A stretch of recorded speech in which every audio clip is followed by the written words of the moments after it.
ఈ వీడియో చాలామందికి నచ్చకపోవచ్చు.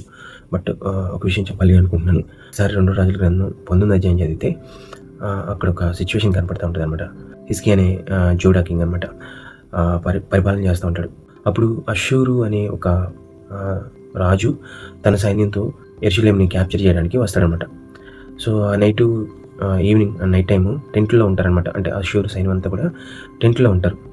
అప్పుడు దేవుడు ఏం చేస్తాడంటే తన యొక్క దూతని పంపించి అష్షూరు సైనికులు ఎవరైతే ఉన్నారో ఒక రాత్రే 185,000 మందిని చంపేస్తాడనమాట. దేవుని యొక్క దూత, ఏంజెల్ ఆఫ్ గాడ్ అని ఇంగ్లీష్ బైబిల్‌లో ఉంటది.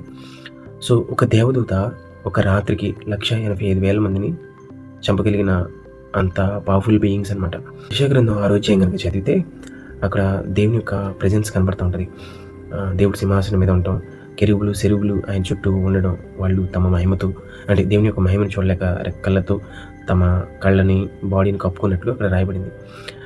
సో కాబట్టి అంత శక్తివంతమైన దేవదూతులు దేవుని సన్నిధిలో ఉన్నప్పుడు చాలా భయంతో ఆ మహిమను చూడలేక గడగడ వణుకుతూ చాలా ట్రెంబల్ అవుతూ ఉన్న సమయంలో ఆలోచిస్తూ ఉన్నప్పుడు నేనెంత, నా జీవితం ఎంత, దేవుని సన్నిధికి వెళ్ళినప్పుడు ఎంత జాగ్రత్తగా ఉండాలి, అలాంటి శక్తి కలిగిన దేవుని దూతలే దేవుని సన్నిధిలో భయపడతా ఉన్నప్పుడు ఏమాత్రం శక్తి లేని బలహీనుడైన నేను దేవుని సన్నిధికి వెళ్ళినప్పుడు ఎంత జాగ్రత్తగా ఉండాలి అనిపించింది అనమాట.